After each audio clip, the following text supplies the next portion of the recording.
Welcome back, guys. Zinoto here, back at you with another video. So my last few videos have been focused on teaching you all some specific topic. However, this one will be more focused on discussing one, particularly Smash and its current state in esports. With how quickly Smash Brothers is starting to rise up, it's important that the community understands where we are and what image we portray to other gaming communities. Smash has the potential to be absolutely enormous, and it's our job as a community to push it towards greatness. So I guess with that, let's get started. So Smash Brothers is a unique type of game in that instead of decreasing a life bar to KO your opponent, you damage them, raising their percent to cause them to fly further and further until you can eventually knock them off the screen for a KO. The idea of raising a meter rather than decreasing one can make explaining Smash Brothers to players of traditional fighters kind of difficult. Not only that, but shielding is done differently. There are multiple stocks a game. Each character provides something absolutely completely different and a completely different playing experience altogether, and many more reasons that make Smash vastly different from traditional fighters.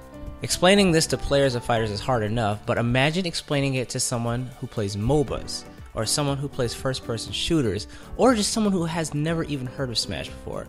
For whatever reason, Smash players are very selective in the games that they play and often don't have much knowledge on many other competitive gaming communities. This is interesting in the fact that it shows that we have a love for our game, but also shows other communities that we have little interest in what they have to offer, which is the whole theme of esports in general. If you were to ask any figurehead in pretty much any competitive gaming community, so I guess in Smash that'd be people like D1 and TK for casters, HBox, Zero, or Armada as like a player I guess, or Bear, Champ, and Juggle Guy for tournament organizers. But the most valuable tip that they would give to any aspiring player would be that your brand is everything. Organizations look for something a person has that they can use to advertise their own product, brands, or whatever to other people and other communities. This is not necessarily the same community that the person is a part of, and that's what I feel like is important. People that can interact and have an impact in multiple communities are highly valuable because they expand the network between the communities and they can increase the overall exposure of esports in general.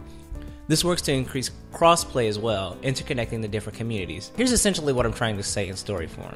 So in the Smash community, Void is one of my absolute favorite people.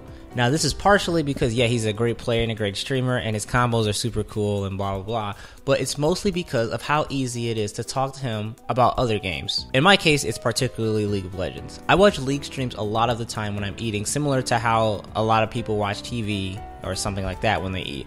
And lately, I've just been spectating Void's games instead. Having something that I find enjoyable in common with Void makes it so much easier to communicate with him, and it also encourages me to learn more about him. This is what Smash needs in order to grow larger as an esport. Taking a larger interest in other scenes will encourage them to do the same for us, which is why I strongly recommend that everyone in the Smash community learn about and get active in other gaming communities. A few of the most popular esports gaming communities that are very easy to just jump right on into are Hearthstone, CSGO, and just League of Legends or Dota 2. Find one of the more popular esports titles that interest you and learn about the game and its community. Talk about it with friends, tweet about it, and I guess if you like it enough, try it out. I bet you didn't know I play Melee as well. Okay, well, so anyone who looked at my Smash Wiki could probably figure that out. I originally started playing Melee as a Mewtwo Dr. Mario main, and when I first joined the Brawl scene in 2011, I started attending Melee tournaments as a solo Dr. Mario main. I got to practice a lot with Duck, Keizu, Juggle Guy, Moose, and a bunch of other Michigan Melee players, and eventually I started to become pretty solid. The improvement I made in Melee caused a lot of the other Melee players to kind of turn their head as to what was the cause in the first place. Where was the source? And they started taking an interest in Brawl because of that. Just like I took an interest in Melee. So Brawl and Melee may be an obvious pair for crossplay, but I guess did you also know I played Tekken competitively? Yep, I played Tekken 6 in high school, meaning Zhao Yu and Brian. It's actually where I met the people who introduced me to competitive Smash in the first place.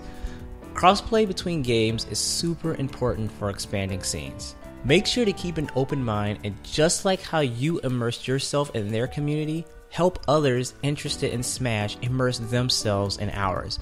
If we want Smash to grow, we have to grab new faces and expose them to the game that we love. The second thing I want to talk about is the reason I almost chose not to play Smash 4 competitively after the 3DS days, and what was ultimately one of the biggest sources of ill will within our community: a lack of cohesion. And Brawl, the thing that drew me in wasn't the tournaments or the money or the glory, it was the community. I started attending offline Brawl tournaments in the fall of 2011. By that point, the majority of the people that were still playing Brawl were the people that had a genuine love for the game. I got to meet and play all of the top players I would watch and play online and all as Brawl, and it further encouraged me to travel and engross myself in the Smash community. It also allowed me to interact with the other Smash games like Melee and Project M, and eventually I began to realize the massive divide between the Brawl players and the Melee ones. There was a ton of heckling and blatant resentment that you kinda just had to shrug off if you were gonna play Brawl at larger events with multiple other games present. When the release date for the Wii U version for Smash 4 was nearing, I slowly began to stop playing because I didn't know if I wanted to go through the same thing again. Luckily for me, Sky hosted an invitational tournament to kick off the release date for the Wii U version, where he brought in a bunch of top players for Brawl together for a free-to-enter tournament at his house, and my god was it a blast. It reminded me of why I joined the Smash community in the first place. Like I said earlier, most Smash players are unique in the fact that they are loyal to the game that they play. People in the community see each other for their love of the game, which is pretty much what anyone will tell you a good feeling. This is the idea that we need to portray to other gaming communities. Today, a lot of the strife between the two communities is mainly online in pretty much uncontrollable situations like stream chats and stuff, but it's important to note that whenever you have the opportunity to represent our community, that you represent it as a whole. Infighting deters other people from joining our community, and as a whole leaves a bad impression to the other gaming communities. The stronger our resolve is to enhance our scene as a whole, the more successful we're going to be. You don't have to play the other Smash titles, hell, you don't even really need to like them, but you should be able to have enough respect for the other titles to at least be indifferent. Support your fellow Smash titles and bring each other as far as possible through this world of esports. United, we stand, but divided, we fall. So the last thing I want to talk about is content. Aside from word of mouth and networking, tangible products are absolutely necessary to expand any scene within the world of esports. Streams, videos, recorded tournament sets, contests and giveaways, merchandise, special organized events, etc. are an excellent source of tangible things that get people involved in talking about Smash. The idea of Smash being large is one that many people in our community share. Imagine playing on a grand stage in front of thousands and thousands of people, or being interviewed on radio stations, or having matches featured on television networks like ESPN, playing for a team and traveling across the world to represent them. These are the things that a couple of years ago wouldn't have even been considered to be possible within our community, but now a lot of them are already a reality. Many different Smash streamers and content creators have arisen, some teaching Smash, others entertaining with it, etc. But this is something every community needs, and we need it from everyone. This is one of the main methods people use to share their game with other people, and the Smash community is lacking in quality content. If we plan on continuing to expand, we have to reach a larger audience and produce higher quality and more frequent content. There are many platforms available to promote Smash to other gaming communities, and it's our job to take advantage of that.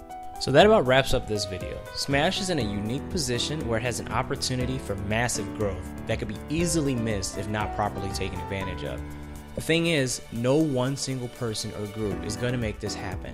It's going to take the effort of the entire community to successfully grow Smash as an esport, but we can 100% make it happen.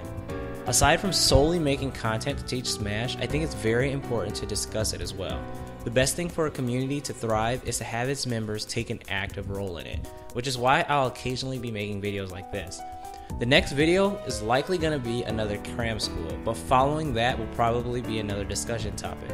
I think I'll keep the pattern of teaching one video followed by one discussion video every week, occasionally delaying them when I'm at tournaments unless it's just not working for you guys or you want me to change it up. Thanks so much for watching, and if you like this video, like and subscribe and check out the rest of the videos on my channel. If you want to keep up with my Smash experience as well, you can follow me on Twitter also. It should be pretty interesting in the coming month, especially since Civil War Saga is on the horizon and we plan to whoop some ass. Again, thanks for watching, and I'll catch you guys next time.